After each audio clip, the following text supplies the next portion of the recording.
directeur de la clinique Cœur des Anges, listage des maladies gynécologiques. Honorables membres du bureau de l'Assemblée nationale et du Sénat, présents et représentés, honorable monsieur le secrétaire général du Sénat, Excellences, mesdames et messieurs les membres du gouvernement représentés, madame la ministre provinciale de la Santé ici représentée, mesdames et messieurs les représentants de corps diplomatiques et d'organisations internationales, chers maîtres et chers collègues, distingués invités, à vos titres et qualités, tout protocole respecté.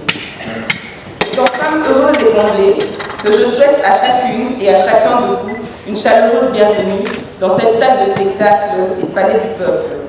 Et je vous remercie vivement pour avoir accepté de rehausser de votre présence la cérémonie du lancement de la 10e campagne de sensibilisation et de dépistage des maladies gynécologiques que la Fondation organise chaque année au mois de mars à l'occasion de la Journée internationale dédiée à la femme. Distingués invités, cette 10e édition revêt un cachet spécial du fait qu'elle se déroule sous le haut patronage de l'honorable président du Sénat de la République démocratique du Congo. Ceci est une marque de considération et la preuve que les autres institutions de la République encouragent cette œuvre humanitaire que la Fondation des Anges, notre chère organisation, mène depuis des années en faveur de la femme congolaise.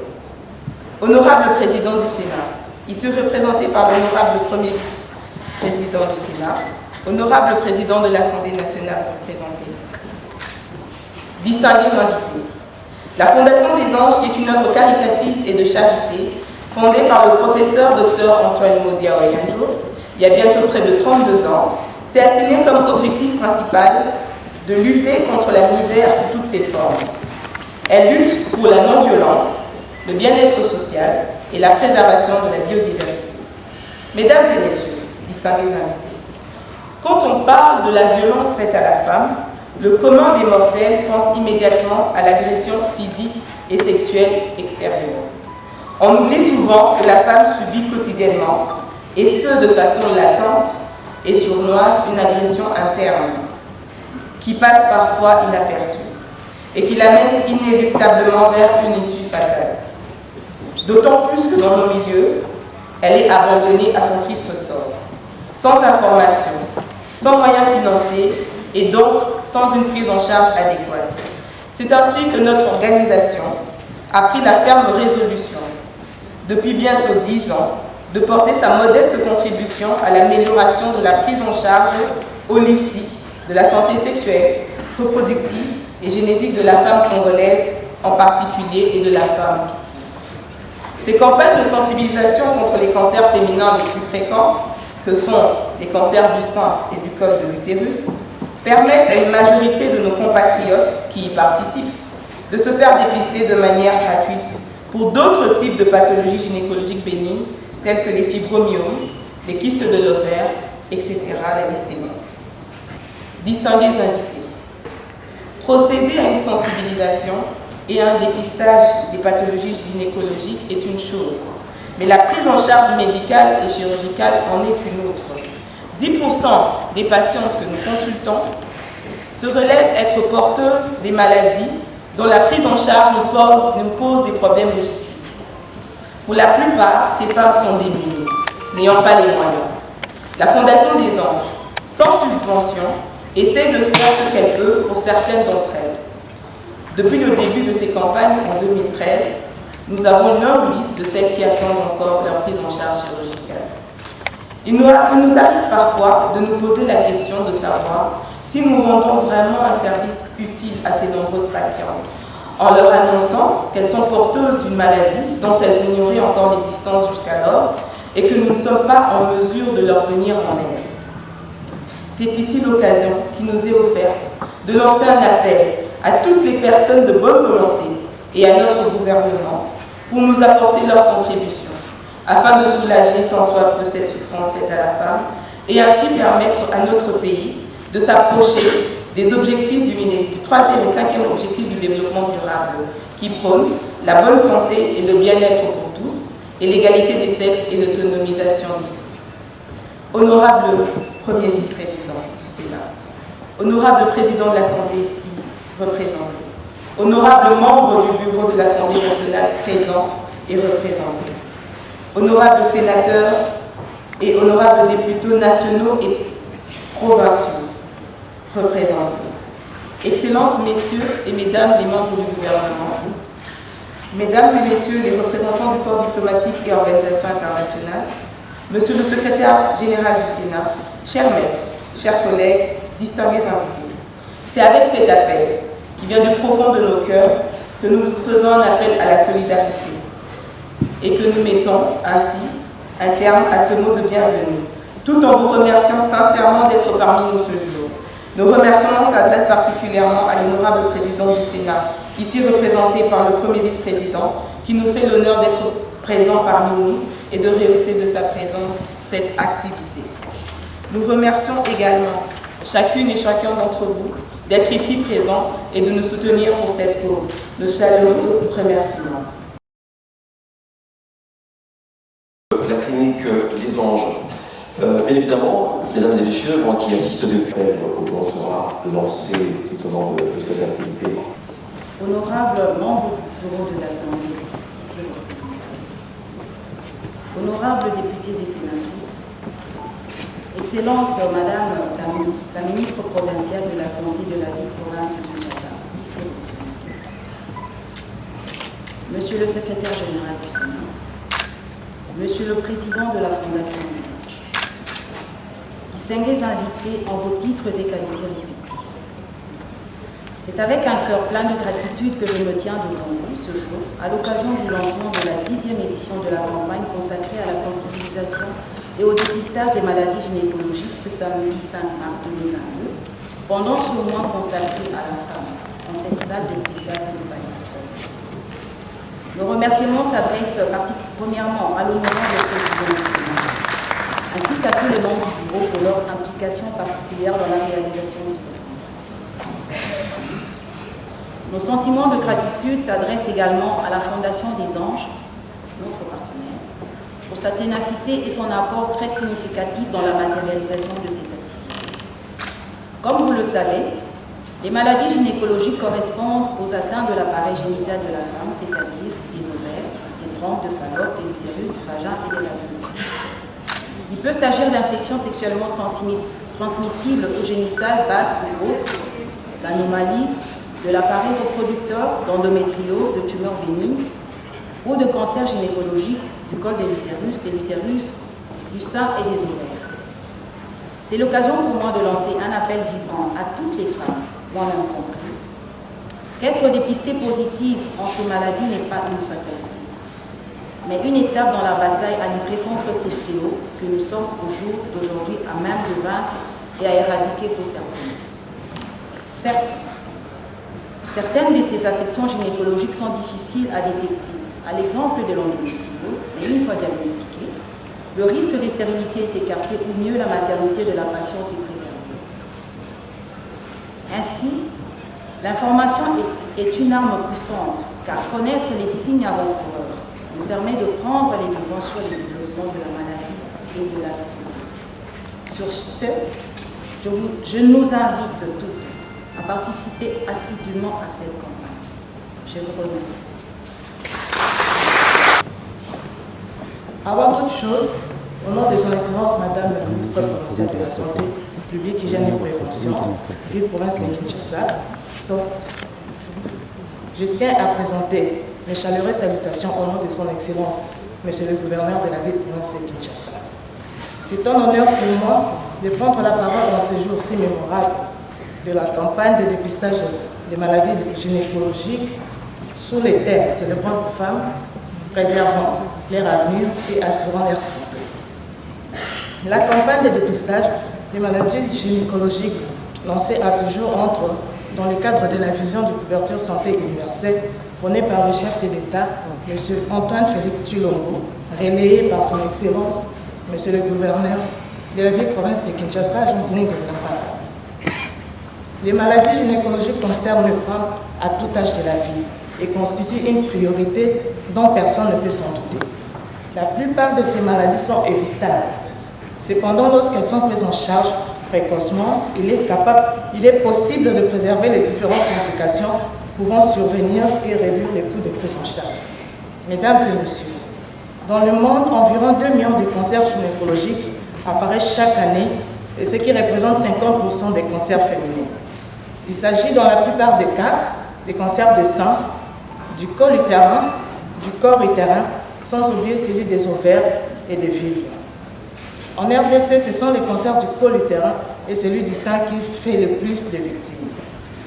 En rapport avec ce qui précède, il y a lieu de comprendre que les maladies gynécologiques constituent un fardeau socio-économique pour les victimes ainsi que pour la communauté. D'où l'importance pour chaque femme de se faire dépister précocement, car ceux-ci sont d'autant mieux soignés qu'ils sont dépistés plus tôt. Mesdames et messieurs, distingués invités, à vos titres et qualités. Plusieurs études ont montré que le dépistage est un moyen déterminant dans la lutte contre la morbidité et la réduction du taux de mortalité lié aux maladies gynécologiques, car vaut mieux prévenir que guérir, dit-on.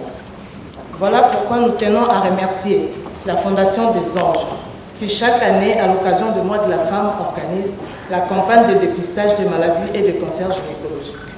Particulièrement cette année, la stratégie avancée est mise en œuvre dans l'objectif d'atteindre toute catégorie de femmes et d'améliorer la santé des femmes congolaises et quinoises en particulier. Mesdames et messieurs distingués invités, je ne saurais terminer mon allocution sans remercier la Fondation des Anges, qui est une œuvre caritative initiée depuis 1990, qui aujourd'hui intègre la couverture santé universelle, qui est l'œuvre du chef de l'État. Quant à moi, je vous assure de l'accompagnement de l'exécutif provincial de Kinshasa par le biais de son ministère provincial de la Santé publique, hygiène et prévention, et vous rassure que les portes vous seront toujours ouvertes. Vive la Fondation des Anges, vive la campagne de dépistage des maladies gynécologiques, vive le mois de la femme. Mesdames et messieurs distingués invités, je vous remercie.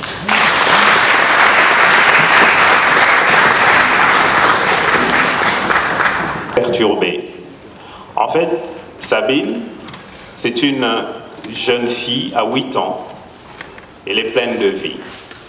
En fait, elle est pleine d'énergie, elle est joviale, elle est radieuse. À sa mère, celle-ci la rassure.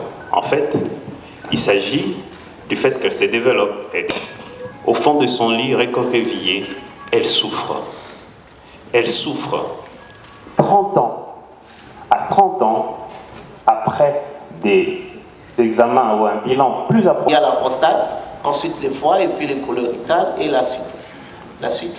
Et l'État congolais a pris la responsabilité du côté de la prévention, du côté de soins, de organiser bien sûr l'égalité des chances face au cancer, parce qu'on sait que nous sommes environ 80, 100, mais par les contacts sexuels non protégés.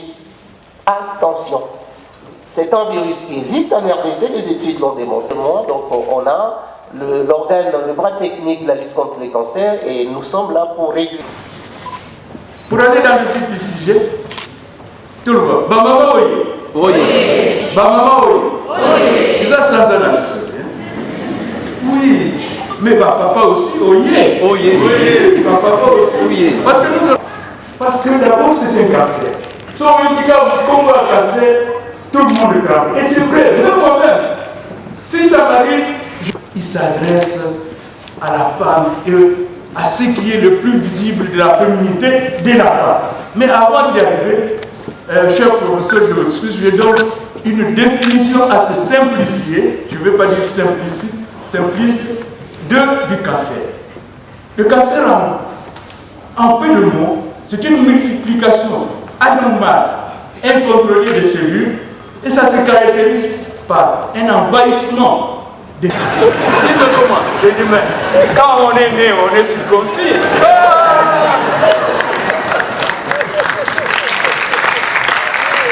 Moi, je ne suis pas venu faire un discours. Je suis venu répondre à des questions que vous auriez dû me poser juste après la vision de ces images que vous allez voir. Pour dire que si je me suis permis depuis 10 ans maintenant, donc depuis longtemps quand même, de pouvoir faire des choses que je suis en train de faire, c'est par rapport aux images horribles que vous venez de voir.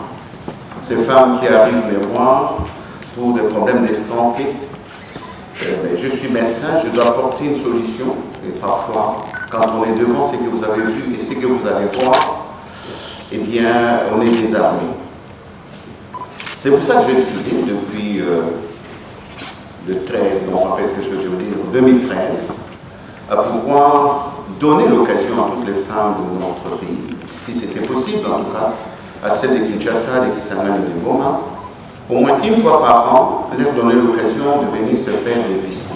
Tout à l'heure, le docteur Batalas nous a dit, ces femmes-là, parfois, se connaissent malades, mais elles ne viennent pas parce qu'elles n'ont pas d'argent.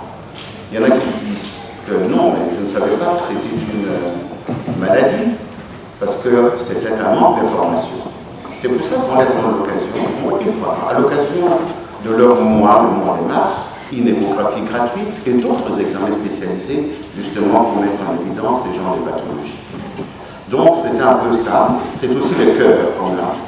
Quand on aime la terre, quand on aime les autres, on fait toujours bien pour toutes ces personnes, surtout la femme, et qui est considérée comme l'être fragile sur le plan, je dirais, physiologique et sur le plan social. La plupart des femmes, si on voit dans la population de pauvres, les femmes représentent à peu près 50 à 60%. C'est pour ça que nous sommes dit, chaque mois, chaque année, à l'occasion du mois de la femme, nous allons leur donner cette chance. C'est pour ça que je vous invite très très très nombreuses à venir de lundi dans les adresses qu'on vous a données pour qu'on puisse commencer cette campagne. Nous sommes aussi prêts à venir vers vous. Parce que ça, cette fois-ci, nous avons la possibilité de venir vers vous. Nous avons une clinique mobile. Quel que soit l'endroit où vous trouvez, il suffit que ce soit planifié, qu'on nous le dise. On a décidé d'aller, par exemple, la semaine prochaine à Maluku ou à Kikole, pourquoi pas. Mais nous pouvons aller dans tous les ministères. Nous avons écrit et à toutes les grandes entreprises ici. Tout cela demande simplement une planification pour nous permettre de venir vers vous, pour ne pas être tiraillé, mais à gauche ou à droite les mêmes jours.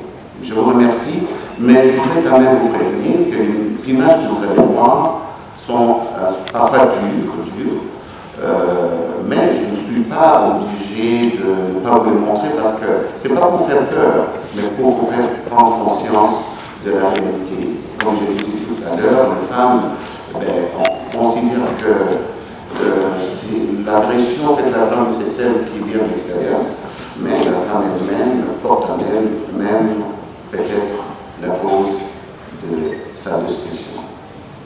Merci et je demande qu'on puisse lancer alors cette petite vidéo. Une sorte de violence qui tue des milliers de femmes.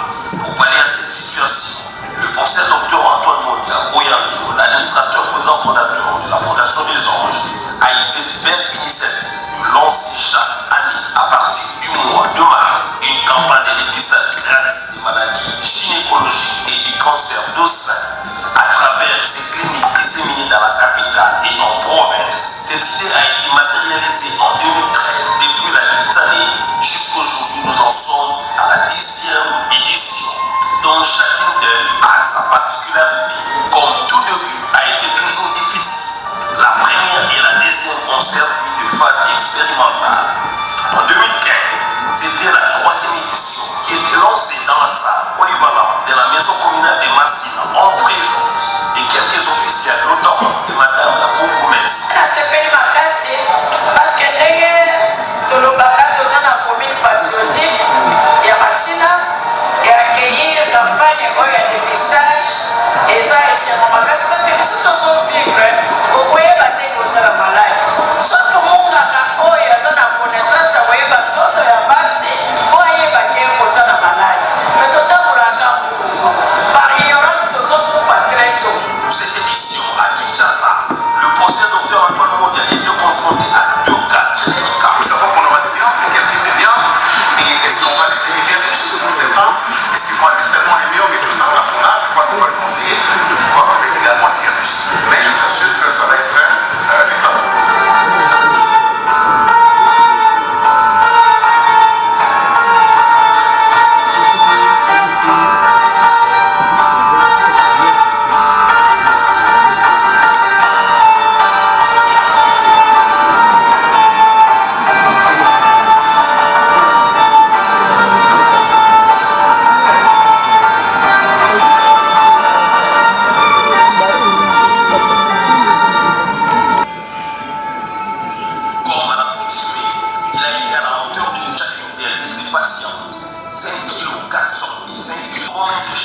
en 2016, c'était la 4e édition.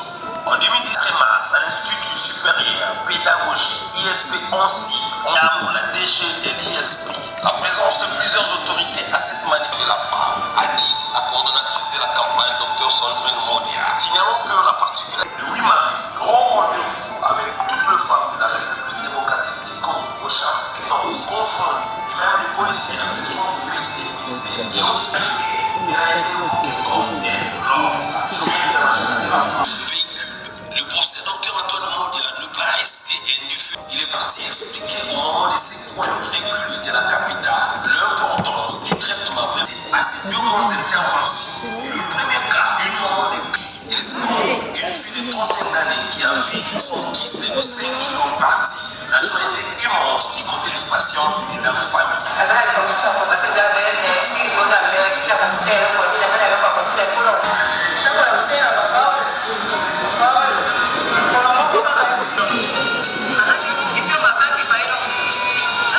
Intervention très compliquée. Une femme recommandée par une patiente ayant subi recommandée aussi à trouver satisfaction à son problème de santé. Lors de la sortie de son ventre, un kyste de 32 kilos. La journée était à son temps.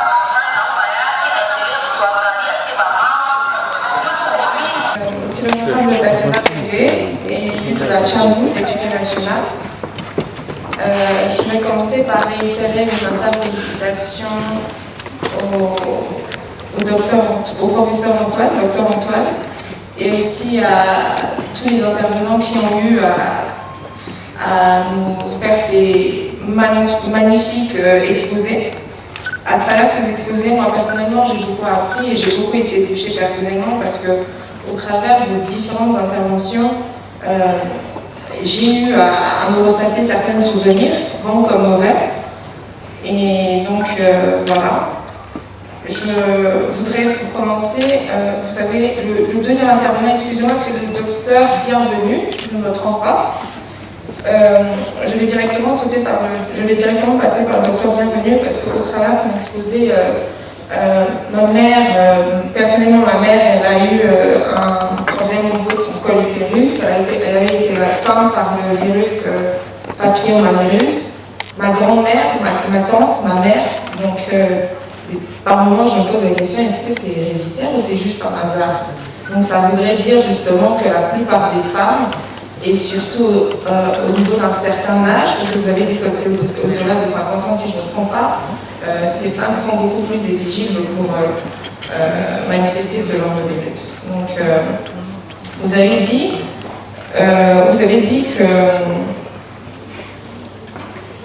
que 80% de cancers sont guérissables dans le monde occidental.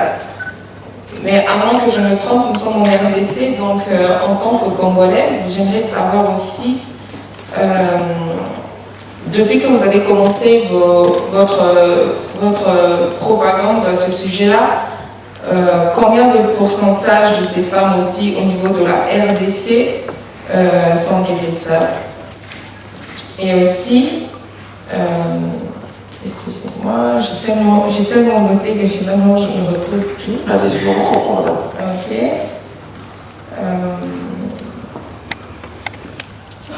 J'avais essayé de faire part un peu de mon cas, le cas de ma mère. Quand elle a su que sa mère, qui est ma grand-mère, avait eu le même problème au niveau du col de l'utérus, on avait eu carrément à enlever l'utérus. Je ne sais pas si c'est la matrice ou l'utérus. Même chose. La même chose, ok. On avait eu à enlever. Donc du coup, sa mère lui a dit à sa fille, qui est ma tante, j'aimerais aussi qu'à partir d'un certain âge, vous le faites aussi. Et finalement, ma mère l'a fait. Ça serait un petit témoignage. Elle devait le faire au niveau de l'hôpital Galema. Mais finalement, mon père lui dit non, j'ai peur, j'aimerais qu'elle voyage en Europe. Là-bas, je serais sûre qu'on va mieux le faire. Finalement, elle part à Bruxelles, elle fait son opération. Et on se rend compte qu'en enlevant, ils avaient remis une partie de la chair à l'intérieur, ce qui fait que ça s'est mal tourné. Une fois en arrivant ici, on n'a pas compris ce qui s'est passé. Notre mère a commencé à beaucoup saigner.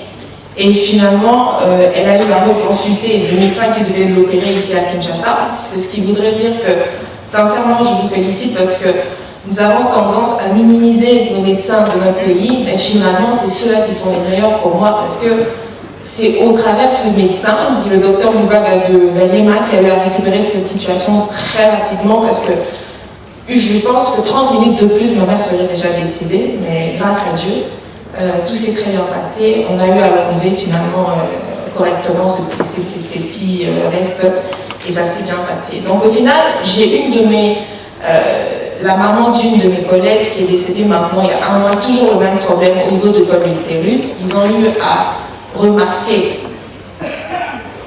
très facilement ce problème-là. Elle a eu à suivre une chimiothérapie, mais bizarrement ça s'est mal passé.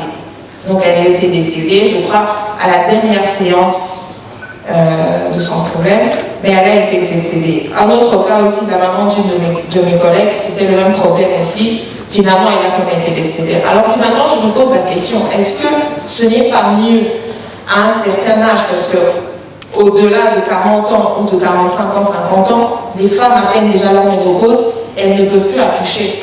Est-ce que ce n'est pas mieux, carrément, à partir d'un certain âge, carrément d'enlever la matrice d'une femme, au lieu de passer par une chimiothérapie qui peut bizarrement bien passer ou mal se passer?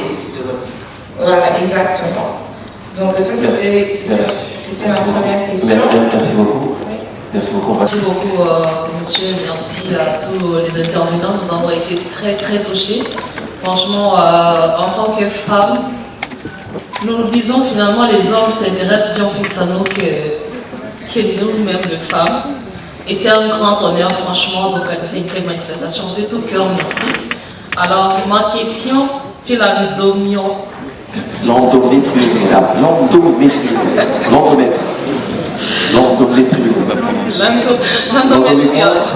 Voilà. Justement, c'est un nom nouveau, c'est la première fois pour moi d'entendre parler de l'endométriose. Non, vous faites exprès là. L'endométriose. L'endométriose, merci beaucoup. Voilà, j'aimerais connaître au moins la base de cette maladie. Est-ce qu'il y a possibilité de le prévenir? Parce que c'est très très fréquent justement au sein des milieux, particulièrement très souvent on entend des rumeurs circuler comme quoi lorsque tu as des douleurs au niveau abdominal, lorsque tu as des règles, eh ben, il faudra attendre à accoucher pour que cela puisse prendre fin et que ça n'a pas de traitement assez efficace. Mais aujourd'hui, nous avons appris qu'en fait, c'est une maladie, c'est une pathologie et qu'il y a un traitement pour ça. Alors, mais avant ça, j'ai besoin de connaître les origines ou bien la base de cela. Est-ce que toutes les femmes sont susceptibles d'être victimes de l'endométriose? Ou bien alors c'est destiné à une seule catégorie de personnes? Et quelles sont ces personnes donc qui sont prédestinées à en être victimes? Voilà, merci. Je remercie toutes les dames honorables, voici une pratique et derrière. Permettez, monsieur l'honorable, on commence par une question écrite qui a été adressée en fait à l'ensemble des intervenants et notre cher Eric me fait l'honneur de répondre. La question est quelles sont les origines du cancer? Alors peut-être qu'il fallait commencer par là, mais je ne voulais pas que la séance soit académique. Commencer à décrire une maladie par ses causes et ses origines. Grosso modo, le cancer, parce qu'on ne connaît pas la cause directe, a deux grands groupes, on dit, de facteurs. D'abord, ce que nous sommes, notre bagage, il y a des prédispositions d'un certain nombre de cancers, surtout les seins, les ovaires, les corps et poumons, et puis l'influence de tout ce qui est corps environnement. Et dans l'environnement, en ce qui concerne l'école, il y a l'agent HPV, parce que ça vient de l'environnement. En ce qui concerne le sang, bon, je suis allé loin des perturbateurs endocriniens, etc. Donc, en gros, quelles sont l'origine? Il y a une partie liée à notre hérédité, il y a une partie dans les facteurs non modifiables, il y a une partie liée à l'environnement. C'est pour cela que, je reviens au CNLC, va mettre en place de mesures, des activités pour expliquer à chaque catégorie, par rapport à chaque type de cancer, qu'est-ce qu'il faut faire et surtout qu'est-ce qu'il ne faut pas faire. En ce qui nous concerne aujourd'hui, pour les seins, essentiellement, attention, l'aîné l'a dit, le docteur Atalansi a insisté, attention à ce qu'il a énuméré. D'abord, ce qui est en dos à la femme, c'est éviter le surpoids, parce qu'on sait que l'obésité, ça fait ceci. L'inactivité, ici, la consommation d'alcool et tout ça, mais il y a aussi la prédisposition. Voilà un peu ce qu'on veut dire. Quelles sont l'origine du cancer? Deux grands groupes de facteurs héréditaires et facteurs environnementaux qu'on pourrait déterminer. Bon, je reviens à la question honorable. Merci, honorable. Mais il faut qu'on parte d'ici, normalement, pour évacuer. Cancer, les maladies transmissibles, le cancer, on dit que les virus. Ils ont dit que parce que nous avons dans la famille, a béni cancer et a pris le cancer, ils ont déclenché, à transmettre dans le sous direct. Ils ont maladie transmissible. Tout pas mal pour la cancer, tout stigmatisé, tout poussé, tout repoussé. Au contraire, il faut tout qu'il y tout c'est tout à l'ensemble, tout soutenir.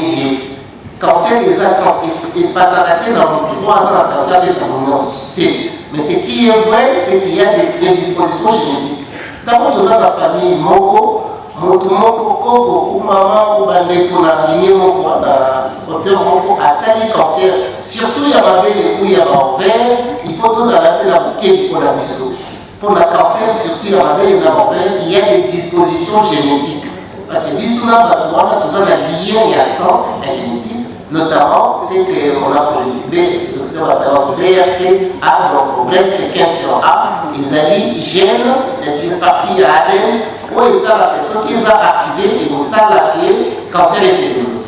Mais en ce qui concerne le cancer du col honorable, il n'y a pas de prédisposition génétique que je sache. Ce qui est le facteur hyper important aujourd'hui pour nous combattre partout, c'est le HPV. Donc probablement notre grand-mère a eu, et puis maman, et ce qu'il faut faire, est-ce qu'il faut automatiquement extérioriser toutes les femmes? Est-ce qu'on aura pas tout est-ce que tout le monde va nous soit ici pas pour savoir de tout le monde la matrice? Président Asa, c'est pas les années violence faites à la femme, même si le Japon a parlé de la voiture, mais je ne pense pas que ça soit une bonne norme. C'est pas ce qui est important, parce que les cancers du col nous laissent environ 10 ans minimum. Il faut insister le dépistage. J'ai parlé d'Australie où ils ont commencé dans les années 70. En 2020, ils ont éradiqué les cancers. Les cancers du col, c'était la première cause de mortalité en Europe il y a 30-40 ans. Aujourd'hui, c'est 12e. Oui, parce qu'ils ont mis en place des mécanismes, notamment la vaccination, notamment les dépistages systématiques. C'est obligatoire, c'est que j'ai vu en France, là où j'ai parlé. Excusez-moi de parler de moi. Tu ne peux pas venir à l'université ou à l'hôpital, par an, au début à la rentrée, on va te demander de carnet de santé. Pour les dames, il faut montrer que tu as eu à faire, tu as vu ton gynéco, tu as fait de façon systématique le dépistage, parce que c'est pris en charge par nous. C'est l'occasion de faire un peu de plaidoyer, le CNLC va faire des propositions dans ce sens pour que les législateurs, nous sommes ici dans ces cas d'hémicycle, n'est-ce pas, consacrés, pour que nous ayons, je ne dis pas que ce soit une contrainte, mais des propositions pour qu'au niveau de tout ce qui est entreprise, au niveau de tout ce qui est institution publique, qu'on ait des carnets de santé comprenant les check-up de cancer qui devront être pris en charge par l'État et le CNLC est là pour vous accompagner dans ce sens. Voilà ce que je peux dire, mais je sais que les autres gynécos peuvent avoir les conseils mondial, les conseils mondial peuvent avoir un là-dessus. Voilà. Merci beaucoup. Vous avez la vaccin. Après, vous avez tout le monde qui est l'OMS a adopté le vaccin. Le vaccin, ils ont la variété mystère de vaccin. Le vaccin, vous avez contre le virus milanien, mon sous le virus 4 miné, mon sous récemment ici 2020, virus 9 virus. Mais c'est mieux vraiment, c'est que c'est même si la dame ça, c'est vrai que tout c'est mis la cause avec. Parce que c'est un moyen, tout ça, la PF, la Gavi, les organisations, la UNICEF, ça, la vaccin, comme la Maroca. Donc, au bout de sa vaccin, on n'est pas dans le discours. La 2022, là, nous avons là. déjà pour vous préparer, attention, campagne aurait avancé pour concerner la jeune fille entre 10 et 14 ans. Pourquoi 10-14 ans? Parce qu'il faut pas la vacciner avant d'aller en bail, avant de faire un bail. Mais pour rapport à déjà le bail, il faut d'abord vérifier que la salle de l'immunité, la virus, la cimenté, vous avez l'attrapage là, le pour appel, 21 ans de papier ici par rapport au vaccin.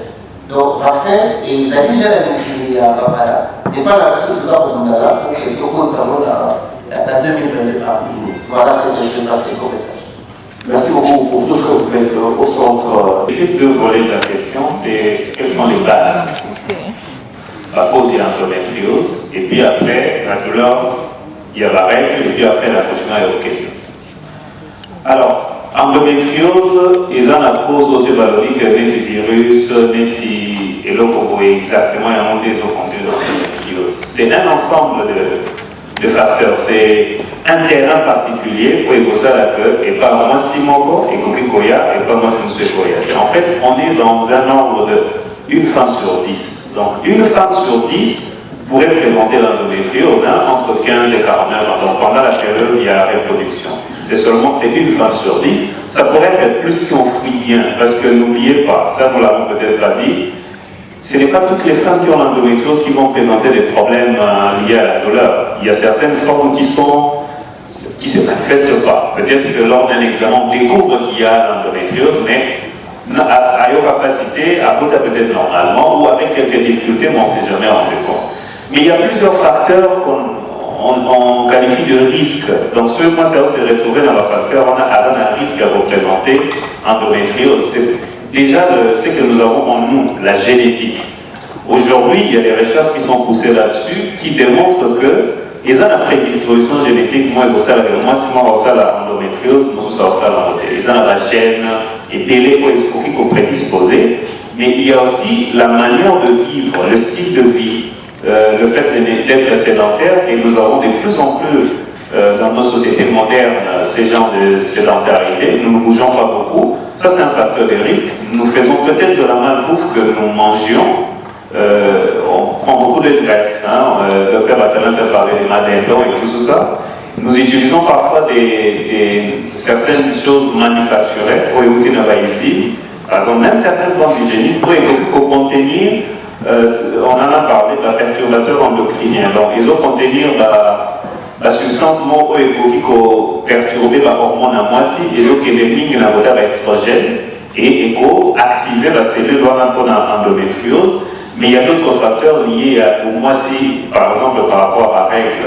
Ce qui la règle est binaka mingi, ce qui la règle est binaka après quelques temps, donc après 22-23 jours. Ce sont ces genres de femmes qui sont exposées à l'endométriose. Il y a d'autres facteurs, des femmes un peu sveltes, un peu élancées. C'est autant des facteurs, le tabac, l'alcool, ainsi de suite. Donc il y a seulement des facteurs de risque, mais la cause exacte, même à niveau naté. Alors, est-ce que la règle c'est pas toutes les règles douloureuses qui représentent l'endométriose. Il y a une grande partie de la règle douloureuse ou avec la dysménorrhée fonctionnelle. Ça veut dire qu'ils ont la cause vraiment c'est lié tout simplement à un fonctionnement. Pour moi, si la ovulation, elle va avoir des règles douloureuses, mais après, ces règles-là, généralement, deviennent moins douloureuses ou la douleur disparaît lors des accouchements, donc après les accouchements. On pense qu'il y a des phénomènes qui se passent, et aussi que la douleur qui disparaîtra après un accouchement. Mais si les douleurs persistent et que ça devient de plus en plus grave, on peut passer à l'endométriose. Alors, de cette manière-là, vous comprendrez que prévenir, c'est difficile dans ce contexte.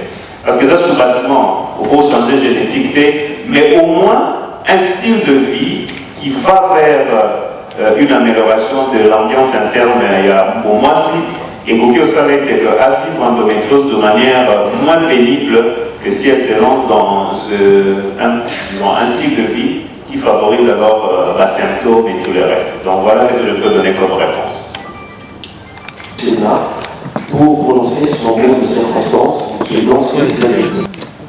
Honorable membre du bureau de l'Assemblée nationale, honorable membre du bureau du Sénat, mes chers collègues, honorables députés, honorables sénatrices et sénateurs, Excellence Madame la ministre provinciale de la Santé et de la ville de Kinshasa, ici représentée, Monsieur le Président de la Fondation des Anges, Mesdames et Messieurs, membres du personnel politique et administratif de l'Assemblée nationale, du Sénat et du Palais du Peuple, distingués invités, tout protocole observé.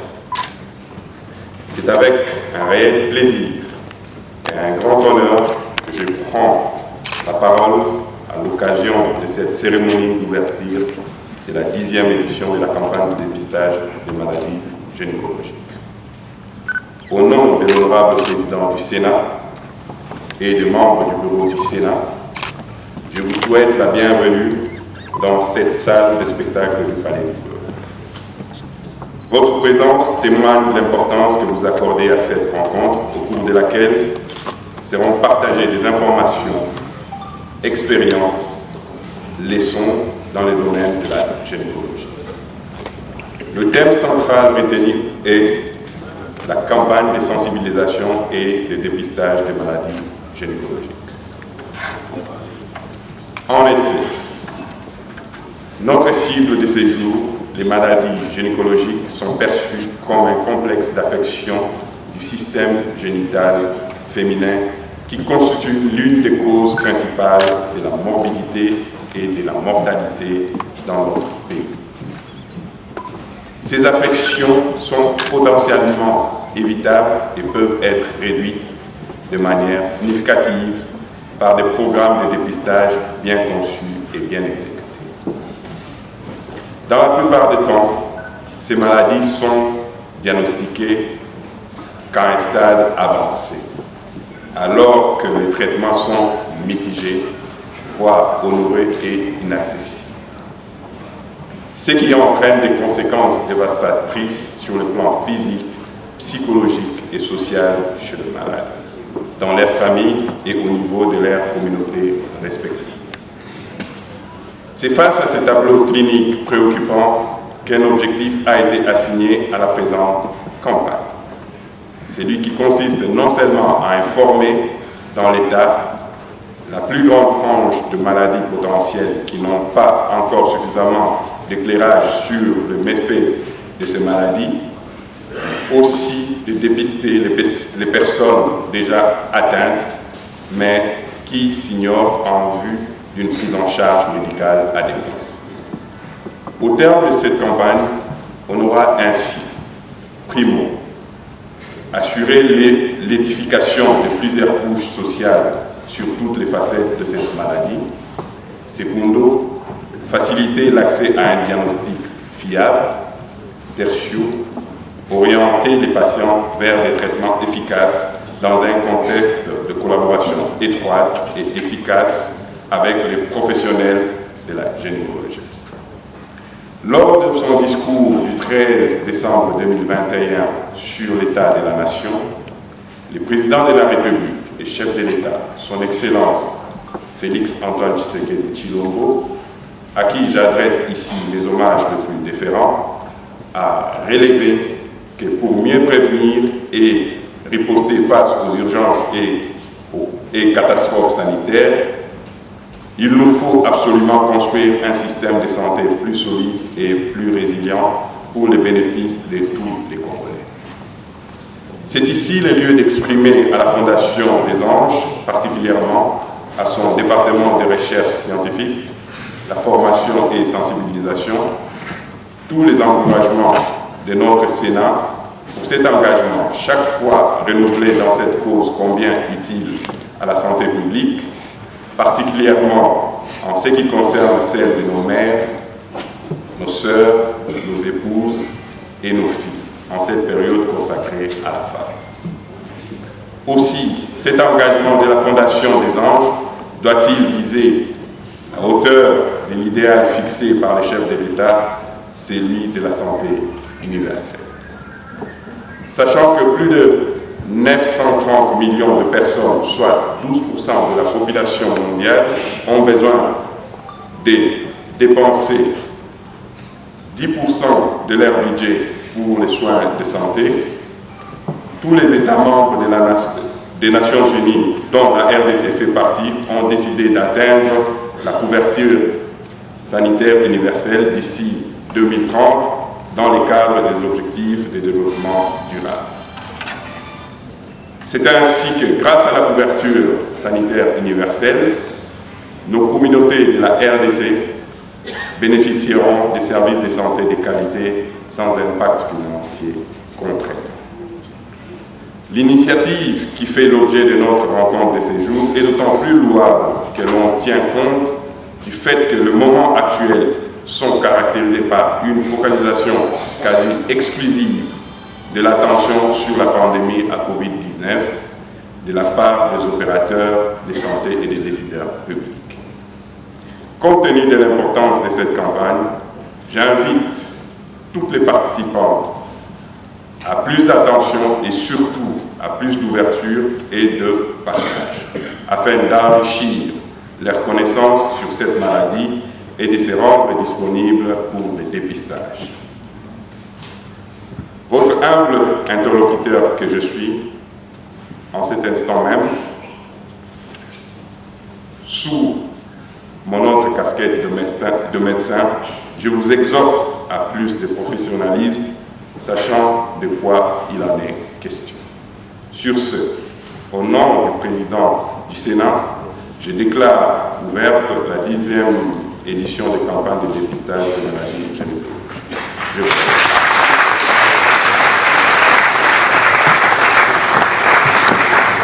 De donner au moment l'occasion de pouvoir poser des questions. J'avais fait 6 plus 2, c'était pour dire 4 fois 2, ça fait 8. Mais il a compris que j'avais juste dit 2 personnes. C'était pour que, à l'issue de cette séance, que la plupart de mamans aient l'occasion de poser leurs questions et de sortir avec, avoir acquis quand même une connaissance sur cette campagne. Donc, monsieur le sénateur, vous pouvez continuer avec les questions. Quelques minutes, mais je suis obligé quand même Ok, très bien. Avant que le micro ne vienne vers vous, alors quand même maintenant, on peut poser une question qui sera offerte juste là, à la sortie de cette salle. Tout le monde est prêt, les hôtesses sont prêtes pour cela. À la Clinique des Anges, qui est ici à Nougola, croisement des avenues Mouchet, à pied, en voiture, comme vous voulez. De notre conférence aujourd'hui, et nous voyons que les hommes ne peuvent jamais marcher sans rêver de femmes. C'est le mois de la femme, mais qui est tellement très court. Mais moi je me dis que le mois de la femme, c'est chaque jour. Cette campagne qui a commencé au mois de mars, je ne sais pas si les 2 maladies, les cancers du col de l'utérus, vont s'achever au mois seulement de mars.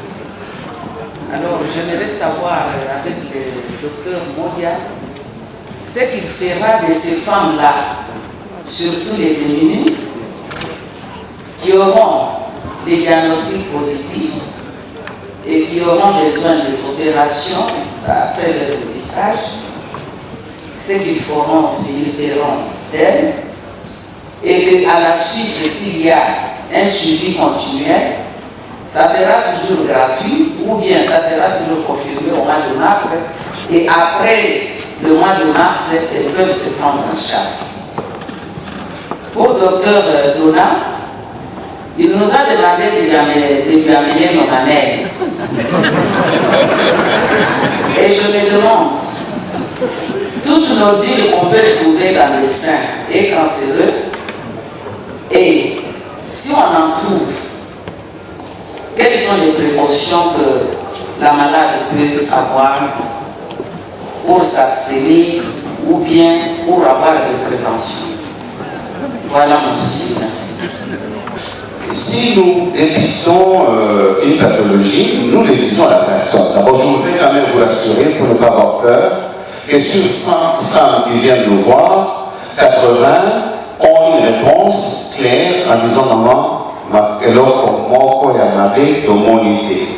parce que toutes ne sont pas malades. Mais c'est déjà bien de savoir que à cet instant-là, il n'y a rien.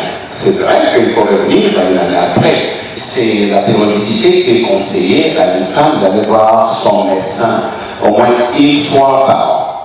Et si nous tombons sur les maladies, je prends l'exemple de myome, des fibromyome, qui sont des tout petits, et la chose à dire, c'est de donner des conseils en disant qu'ils sont là, ils sont tout petits. Il faudra revenir régulièrement pour voir si ces myomes évoluent et grandissent, parce que c'est la finalité. Comme vous avez vu, le myome de 50, ça c'est pas tout l'utérus qui est tombé par le myome, 5 kg, 6 kg. Mais nous pouvons également prescrire des médicaments. Il est bien entendu que nous n'avons pas de budget pour acheter des médicaments. Ça c'est clair. Par contre, si nous devons faire quelque chose dans l'urgence, comme vous avez vu ces deux dames de Kisangani, qui n'avaient rien du tout, qui n'ont pas d'argent.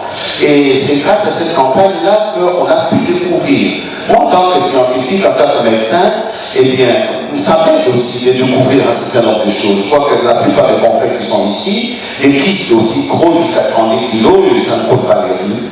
Mais ces deux dames-là, dans les 4 que vous avez vus, on les a prises en charge pour des raisons humanitaires. Parce qu'on ne peut pas laisser une telle pathologie qui peut entraîner des complications en ce qui concerne le fibrome au niveau de rein, au niveau de beaucoup d'autres organes.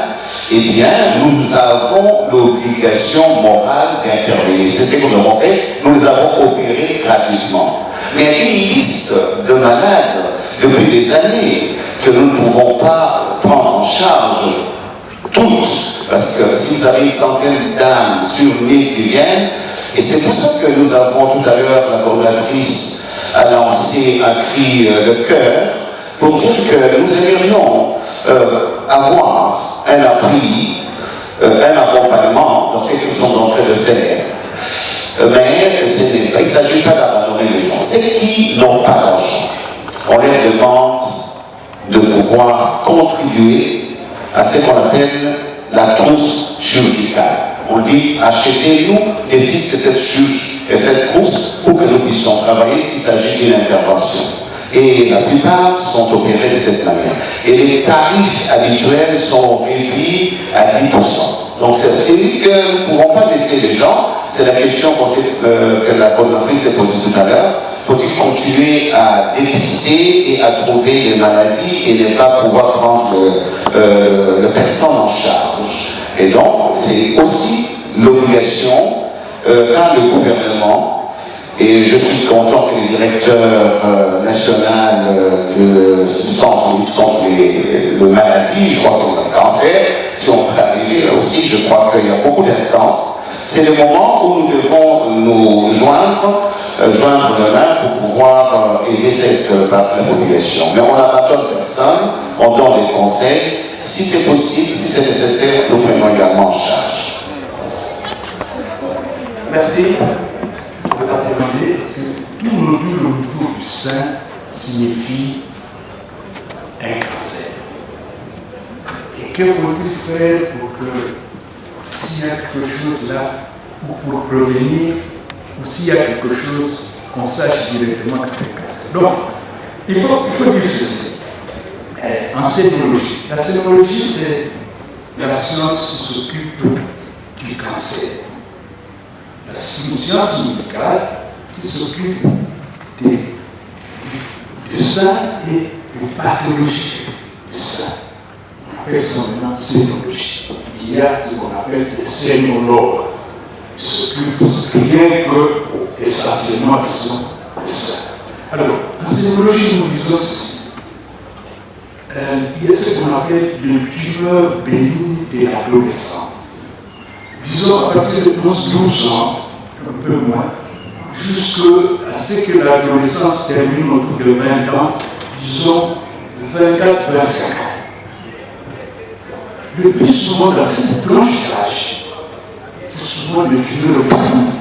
Donc ce n'est pas le cancer, c'est les fibromes ou les fibroadénomes, le plus souvent, 80%. Mais il faut toujours être très prudent. S'il y a 20% aussi qui peut arriver là. Et nous avons eu des jeunes des adolescents de 19 ans. Et le plus précoce que nous avons eu à Mamaïmou, 8 ans. Donc, vous voyez, alors, donc, il faut toujours se dire que tout notre au niveau du sein ne veut pas dire nécessairement un cancer. Et comme je ne sais pas, je ne l'ai peut-être pas suffisamment dit, la douleur, mais surtout l'écoulement mammaire ou mamelonnaire du sang, c'est aussi un signe d'une présence d'un cancer. Mais tout saignement au niveau du sein ne veut pas dire nécessairement cancer. C'est 30% seulement des cancers.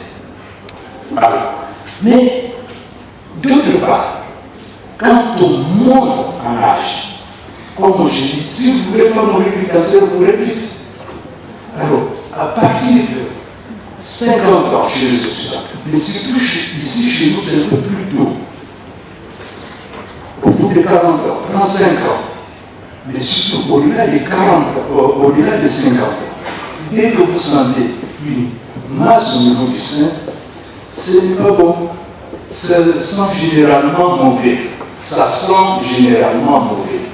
Et il arrive aussi, on arrive à retrouver le professeur de base pour nous dire. Nous disons comme ça, c'est typique, c'est un cancer. On va faire la biopsie, on nous dit tumeur mammaire, tuberculose mammaire. Vous voyez, la tuberculose mammaire aussi existe. Hein?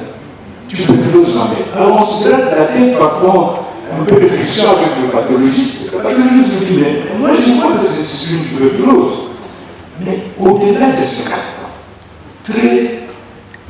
il y a beaucoup de risques que ce soit un cancer. C'est pour cela que nous disons, comme on dit, qu'est-ce qu'il faut maintenant pour que, si c'est ça, il faut, on demande au minimum à partir de 20 ans, chaque femme doit se palper le sein au moins une fois par an, par mois, une fois, c'est palpé.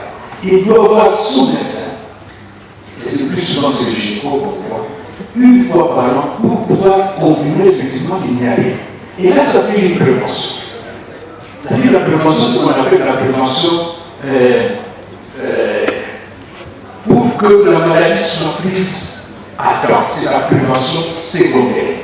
S'il y a une pathologie, on prend rapidement en charge et puis c'est fini, on n'en parle plus. Comme on nous a montré tout à l'heure, là, une femme, elle est venue très tôt, on a opéré, on a fait la radio, la chimie, et puis c'est fini, on n'en parle plus. Voilà un petit peu comment il faut se comporter. Surtout, vraiment, je vous en prie, à partir de 50 ans, comme a dit le professeur Le Bois, ailleurs, c'est une obligation. Comme ailleurs, pour le postal, à partir de 40 ans, 45 ans, c'est une obligation de montrer votre certificat que vous avez été examiné. Et ça fait une charge de moins pour l'État. Parce que vous êtes pris rapidement en charge, ça va coûter moins cher.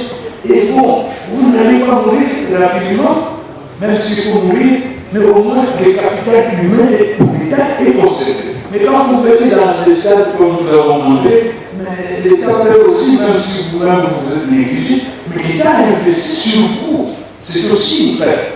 Sans compter que ça va coûter plus cher et la communauté va sentir ce poids beaucoup plus. Voilà.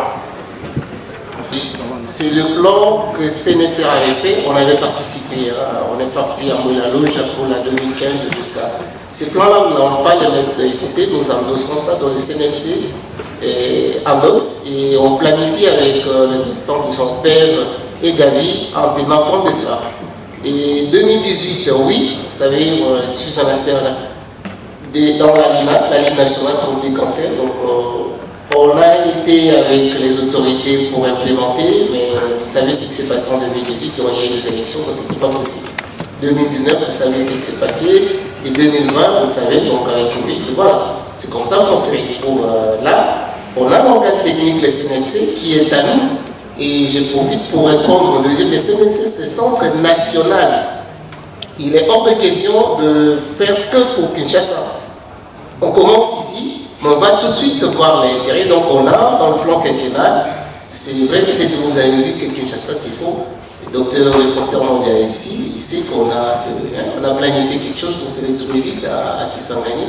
On est en connexion avec le prix Nobel en train de faire chez lui et à Kisangani bientôt, parce que bon, je n'anticipe rien. L'hôpital de Panzi va ouvrir à Kisangani. On est en connexion. J'étais à Boumachi, on est parti, les équipes sont allées à Kolwezi. Le CNLC, c'est national. Ce que nous faisons à Kinshasa, c'est commencer dans cela. Au niveau d'un centre pilote, au clinique universitaire de Kinshasa, il y aura 7 structures hospitalières à Kinshasa, donc aux cliniques universitaires, Ngaliema, Mamaemo, Aske, on va prendre même les privés, je ne vais pas tout citer, jusqu'à Malobu. Après cette expérience-là, on va capitaliser au niveau de chaque province. Voilà notre vision. Et puis, je nous invite, Dr. Baron. Le CNLC, ce n'est pas qu'à nous, non, le CNLC, c'est à tous les Congolais, de tous les horizons, parce que le cancer, c'est un problème des sociétés. Tout le monde, chaque domaine de notre, disons, de vie doit pouvoir intervenir. Voilà ce que je peux dire. Peut-être juste un mot, vous allez me permettre, Jules, par rapport à la question, madame qui avait posé une question sur, le diagnostic, les suivis. En fait, le professeur Mondial a dit, quand on va faire le dépistage, en ce qui concerne le cancer, les dames qui vont être positives, c'est-à-dire elles ont des lésions précancéreuses, tout de suite elles vont entrer dans le parcours de soins que j'ai balancé de CNLC. Le CNLC va les endosser, va les reprendre. Parce que le CNLC, c'était dans le cadre technique de l'État. Et on a reçu les moyens de l'État, je ne vous les cache pas, parce que le budget est connu. Donc chaque année, on a sur papier 10 millions. Et là, l'État a mis sa part et les partenaires sont en train de mettre l'autre partie. En fait, on a déjà consulté la cagnotte pour cette année, même si ce n'est pas suffisant, mais on a de quoi pour faire participer aux campagnes et faire, n'est-ce pas, le traitement. On a calé un chiffre avec les partenaires. On a aujourd'hui 2 partenaires, Roche et One 99 qui est derrière. Nous attendons en fait les dépistages qui vont être organisés par les structures pour centraliser toutes les dames positives et les faire entrer dans le parcours parce que ça nous revient à nous de le prendre en charge. Donc là, en ce qui concerne les cancers, c'est que l'État a mis le moyen, on va demander encore plus en fonction des résultats. Mais les autres maladies, l'endométriose et tout ça, bon, là, il faudra voir peut-être par rapport au programme concerné. Merci. Moi, j'encadre les filles Koulouna. Alors, je pose la question, docteur.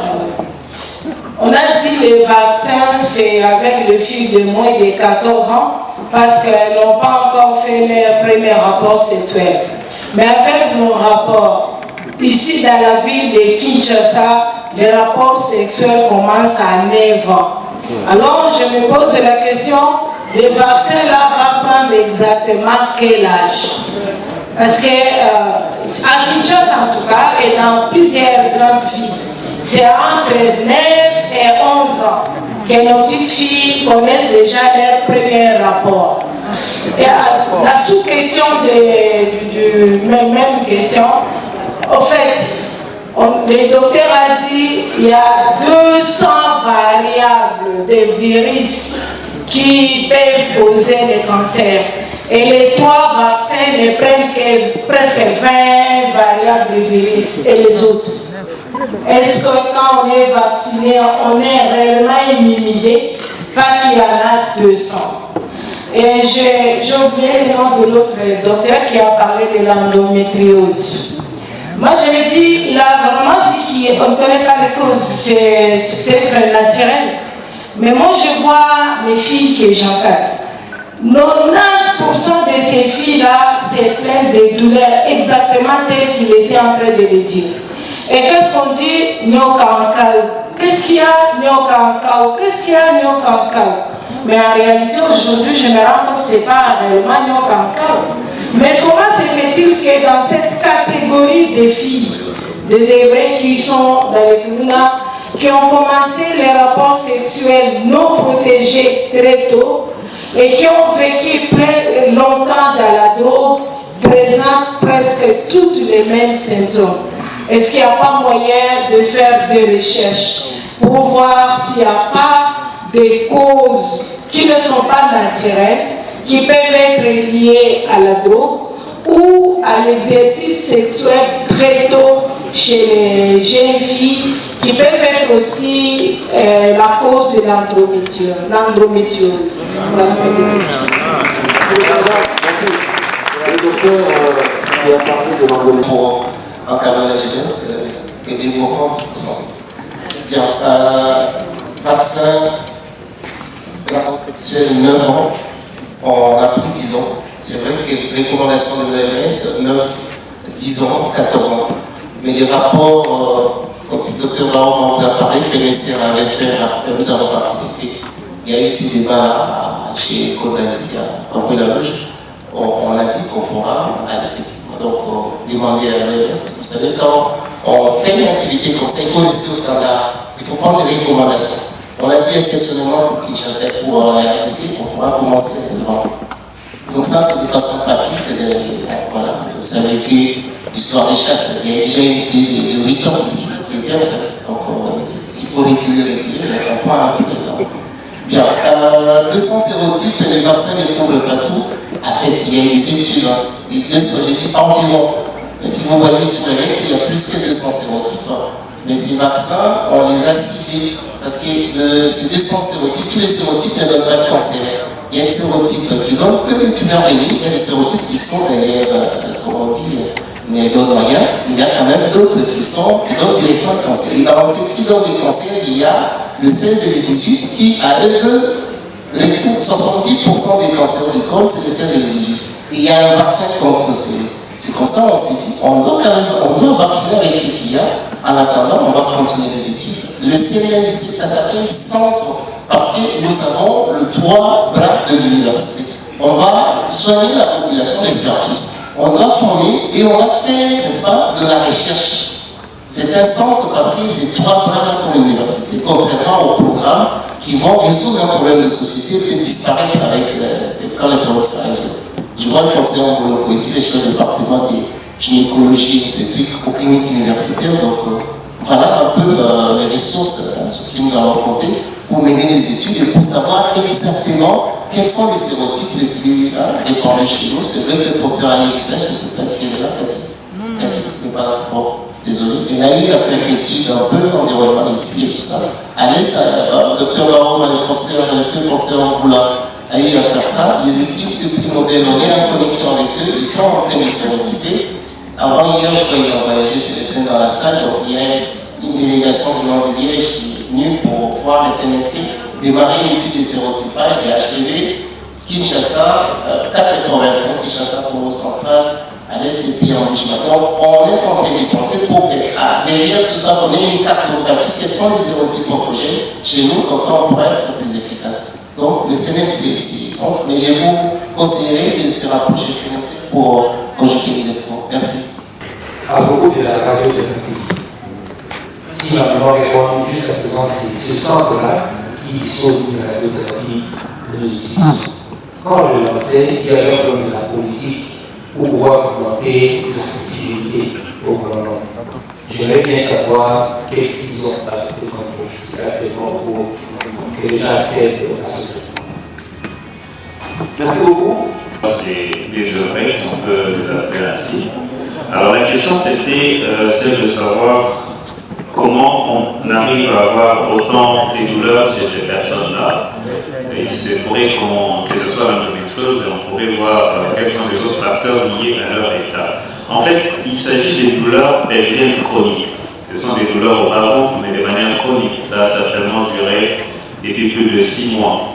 Et l'endométriose n'est qu'une des causes de ces douleurs pelviennes chroniques. Et si vous décrivez bien la vie de ces personnes-là, vous allez voir que les rapports sexuels étaient contactés tôt et probablement dans des conditions non protégées, l'hygiène, ainsi de suite. On pourrait penser, premièrement, qu'il pourrait y avoir des infections chroniques. Et donc, ce sont des personnes qui ont besoin des consultations spécialisées pour qu'on voie si dans cette part-là, les infections ne sont pas plutôt en tête. Et certainement que parmi elles, il pourrait y avoir des personnes qui font aussi de l'endométriose, ça c'est sûr. Mais je pense que dans ce contexte-là, il faut beaucoup plus penser aux infections. Et vous savez qu'elles sont aussi exposées aux avortements non sécurisés, ainsi de suite. Ça amène beaucoup de problèmes qui peuvent expliquer les douleurs. Voilà. À la radiothérapie, Merci bien, professeur Boroko. Dans une étude que j'ai présentée le dernier ou l'avant-dernier congrès de la SCOCO, au même livre, effectivement, j'avais démontré que 80% de ceux qui devaient recevoir la radiothérapie n'ont pas pu accéder à la radiothérapie sur une certaine période. Donc à peu de 20%. Parce que c'est un problème de moyens. Donc c'est à juste titre que vous posez cette question. Le centre de soutenir ses vertus à prendre contact avec les partenaires. Mais les grands partenaires, c'est le gouvernement. Vous savez qu'ailleurs, quand vous avez un cancer, ce n'est pas vous qui vous occupez de ça. Le pays proche de nous, c'est le gouvernement qui s'occupe de ça. Vous ne payez rien. Les examens, la prise en charge des traitements. Alors ici, je pense que, professeur Boroko, cette question, hormis ce que le centre hospitalier a, je crois qu'il faudrait l'adresser au professeur Bienvenu de Boisé, qui lui est le directeur national de lutte contre les cancers. Il nous dise un peu, c'est quoi 80% on a besoin d'écouter, c'est quoi tout ça. Et les autres, ça serait toujours la même chose, et les dépistages, tout ça, là où il y a eu ici là-haut, voilà. Bonne question, professeur Appalador. Oui. Et le CNLC a, dans le cadre de la prise en charge, qui en lien avec la collaboration entre l'État, le ministère de la Santé, publique, hygiène et prévention et les partenaires, cette année 2022, il est prévu une prise en charge de 624 patients malades, les enfants, les hommes et les femmes. Mais pour la radiothérapie, il y a un montage qui est fait pour 250 malades qui vont être pris en charge par le CNLC. Et ça va se passer aussi avec les gens au niveau de santé hospitalière. Peut-être l'information n'est pas encore officielle parce que la signature sur le mercredi, en fait, j'ai triché un peu, entre Nganda et le ministère, vous savez, le ministère est revenu, mais ça va être officiel, ça va passer dans les médias, et vous allez avoir l'information. Il est prévu la prise en charge dans les médicaments, plus ou moins avec quoi on enlève plus de 2200 patients qui vont avoir les médicaments, la chirurgie, et docteur Watamas, vous allez opérer, on a gardé un quota environ 120 qui vont être opérés, mais la radiothérapie c'est autour de 250. Mais ça, et sous contrôle, n'est-ce pas, de l'honorable monsieur le vice-président de l'Assemblée, il faudra vraiment qu'on fasse un plaidoyer pour que les années à venir, qu'on monte en puissance, qu'on augmente, n'est-ce pas, le quota des personnes qui pourront bénéficier. Pareil pour vous, au Sénat, excusez-moi, au Sénat. Voilà ce qui est prévu, mais vraiment, le CNLC est là. Tout à l'heure, vous voyez la dame qui est sortie, ça fait qu'il est capable de président du Sénat. Et c'est estimé, ça ne fait pas que les CNLC existent. Bon, c'est vrai que quand vous allez dire, ah ben, vous ne sortez pas trop, mais on prend les dispositions pour que la direction de la COF, de la communication, puisse passer les informations que vous sachiez un peu ce que nous pouvons faire. Merci beaucoup. Merci beaucoup. On va prendre la dernière question ici. Madame. Je remercie d'abord la clinique des âges pour ce travail abattu depuis 10 ans maintenant. Nous sommes à la 10e édition et je suis le point focal du ministère de la Culture. Et c'est un travail que le ministère de la Culture peut s'approprier et ça mérite une décoration parce que c'est à sa 10e édition. Avec des savoirs que tous ces médecins en ont, on ne communique pas. Le problème de la RDC, c'est la communication.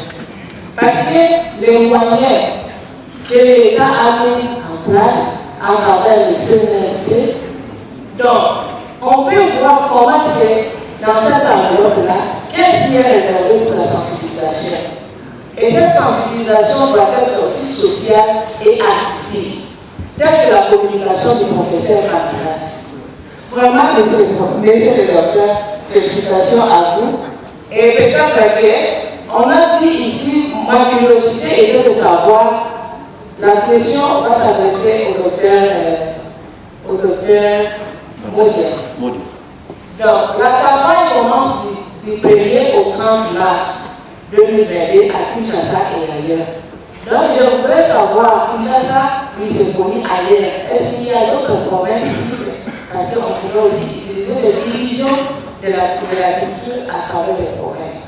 Donc, peut-être que comme on nous a annoncé qu'il y a des fiches et consorts, mais la culture et art, avec la patrimoine, va s'approprier cette campagne et nous vous proposons que ça devienne déjà une activité qu'on peut encore organiser avec vous au nom de Madame la ministre. Je vous remercie. Merci beaucoup. Aujourd'hui, c'est une arme en puissance. Donc, on va monter une stratégie pour que la communication de ces métiers soit au top et que l'information arrive au niveau de toutes les couches de la population. En ce qui concerne la sensibilisation, l'enveloppe qui est prévue, oui, c'est vrai, il y a une enveloppe. Il faudra qu'on se rapproche et voir quelles sont les stratégies. Vous épargnez une réunion mercredi pour avoir une feuille de route avec un chronogramme bien clair. Donc il faudra qu'on se rapproche et puis on verra comment travailler et comment d'accord avec vous. Il n'y a aucun souci. Nous sommes en train de chercher les partenaires partenaires, les services pour nous aider. Je crois que la sensibilisation comme celle-ci, il faut un petit financement. Donc nous allons nous adresser au directeur pour nous aider. Notre objectif, c'était de pouvoir mettre cet outil à la disposition de l'ensemble de la population de notre pays. Mais ça demande quand même un minimum de logistique pour y arriver. Et je crois que maintenant, avec tout ce que je viens d'entendre, il y a moyen de faire pas mal de choses. Mais on ne peut pas être illimitaire, on ne peut pas faire et ici et au même moment. C'est pour ça que nous essayons de décaler. Là où nous avons les structures, nous faisons ici au mois de mars, à Kisangani, ce sera au mois de juin, et à Goma au mois de septembre. J'aimerais bien avoir la possibilité d'aller là où se trouve toutes les divisions de la culture. On pourra peut-être en parler. Merci. En réalité, c'est une préoccupation qui me parle l'esprit depuis pas mal de temps. Je voudrais savoir si le fait d'avoir un cycle menstruel qui n'est pas fixe, c'est-à-dire un cycle qui est à la fois lent, moyen et court, serait un fait normal ou anormal. Voilà, parce que ça me concerne et je voudrais vraiment le savoir, je voudrais avoir une réponse claire, honnête. Voilà. Mais seulement, ma soeur, je vais préserver ton intimité. Et ce que je vais faire, je vais t'inviter tout à l'heure à te consulter. Parce que pour répondre à cette question, il y a des choses délicates que je vais te demander. Et ce ne serait pas très essayant que je te pose des questions devant tout le monde. Elle pose la question pour tout le monde. Donc vous devez savoir.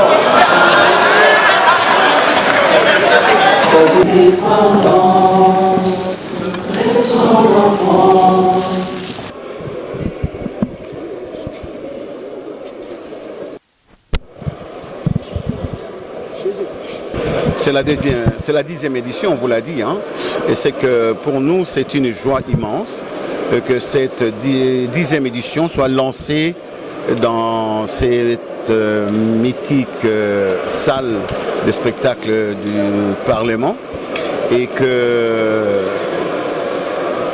la haute personnalité du Sénat se soit proposée pour pouvoir comment dirais-je, au patronner la campagne. Ça signifie que ça prend de l'ampleur. Les petites choses que nous faisons en coulisses commencent à être mises en évidence et nous espérons aussi un accompagnement. Comme vous l'avez suivi, c'est bien de dépister des gens, leur dire que vous êtes malade et les laisser dans la rue.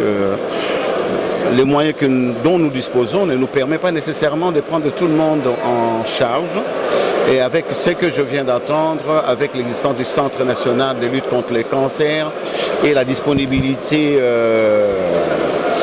du Parlement, je crois qu'on peut espérer faire mieux, comme demandent la plupart de nos bénéficiaires, c'est de pouvoir le faire au niveau de tous les pays. Pourquoi pas, mais ça demande quand même un peu de moyens.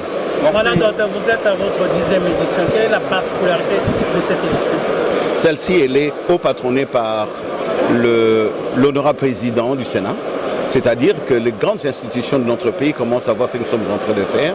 Et ça nous rassure que nous allons être accompagnés cette fois-ci. La particularité, c'est celle-là. Et un autre aspect, c'est que nous n'allons pas nous arrêter à pouvoir voir les malades dans nos structures, dans nos cliniques. Nous avons la possibilité maintenant, cette fois-ci, d'aller vers la population, vers les femmes, là où elles habitent, mais il faut avoir la possibilité de planifier tout ça. Est-ce que l'accompagnement des institutions de la République est-elle à la hauteur des objectifs que vous êtes assignés? Mais je n'ai pas encore reçu aucun accompagnement, je ne peux pas vous le dire à l'avance. J'aimerais, je dis je l'espère, c'est un espoir, parce que ça s'est dit. Donc moi j'aimerais vivre les concrets. Merci. Un mot d'encouragement à toutes les femmes. Mais les femmes doivent venir parce que c'est leur mois et c'est fait pour elles. Et comme je l'ai dit aussi, c'est uniquement pendant le mois de mars parce qu'une campagne ne peut pas prendre toute une année. Donc elles doivent venir à ces endroits-là. On a dit qu'il y a un point ici, disons une station ici derrière le Palais du Peuple, au quartier Beauvant, où nous avons une grande clinique des anges, une clinique de référence. Et nous avons également une autre clinique sur la route de Matadi, non loin de Météo, en face de l'église de Saint des Derniers Jours. Et ce que nous demandons, c'est que les femmes doivent venir s'inscrire avant pour nous permettre de planifier et respecter les mesures barrières. Merci.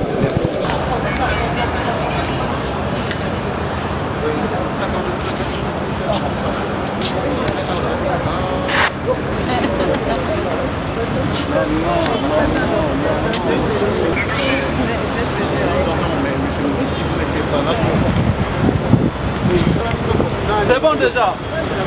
C'est bon. Merci.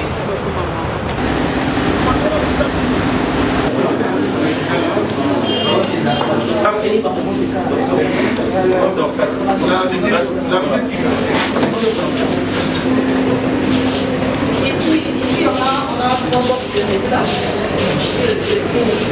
Donc c'est la partie de la consultation. On voit le nom bien. On est ici. Là, ce sont le cabinet de consultation. Voilà.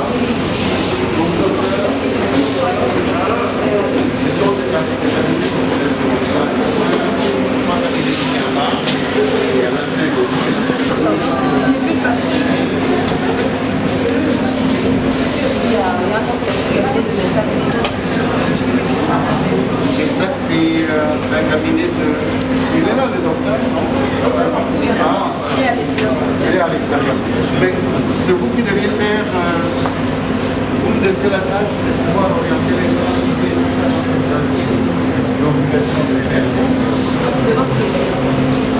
c'est vrai.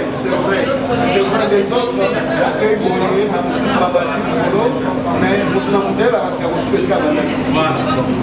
c'est d'accord avec notre cabinet de consultation. Ce qu'il faut dire, c'est que les consultations sont informatisées. Donc vous ne pouvez pas venir directement ici. Vous faites enregistrer la réception et l'information passe déjà au niveau de... Donc c'est-à-dire que vous dites je suis venu voir le docteur Moller. Sa consultation coûte 45 $. Vous payez le cœur. Maintenant, vous allez bénéficier de moins 100 $. Vous ne payez pas 45 $, vous ne payez pas la consultation d'échographie, 50 $, vous ne payez pas. Donc,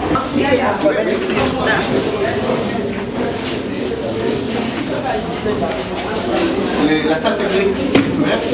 On peut commencer par quelque chose. Je vais donner les banderilles.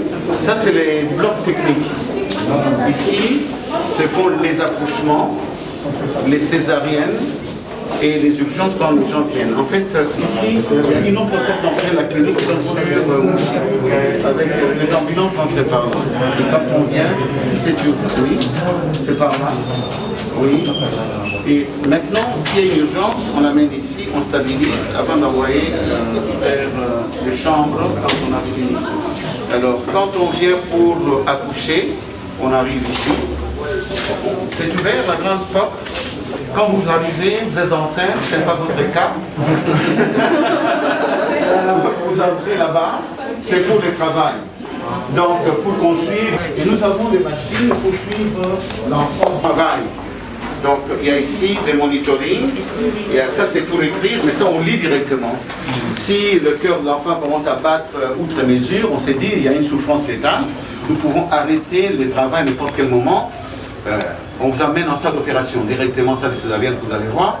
Mais sinon, vous arrivez à la fin, vous êtes à dilatation complète, et bien à ces moments-là, nous pouvons vous amener à la salle d'accouchement que vous avez vu ici tout à l'heure. On peut sortir alors. On prend le bébé, on le met au chaud. Donc il y a ici un appareil où on doit préparer, on doit recevoir l'enfant, on prend la température, s'il n'y a pas de problème, sinon s'il y a des problèmes, on peut intervenir avec un aspirateur qui est là pour faire en sorte qu'on réanime les bébés.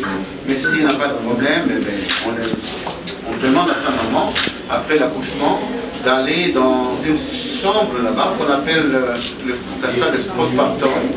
C'est-à-dire que les femmes meurent dans les 24 heures qui suivent l'accouchement. Nous, on ne les envoie pas directement dans la chambre. Elles doivent rester ici pour être suivies pendant 24 heures, s'il n'y a rien qui se passe avant qu'on puisse monter dans la chambre. Donc on peut... Après l'accouchement qui se met ici, après l'accouchement,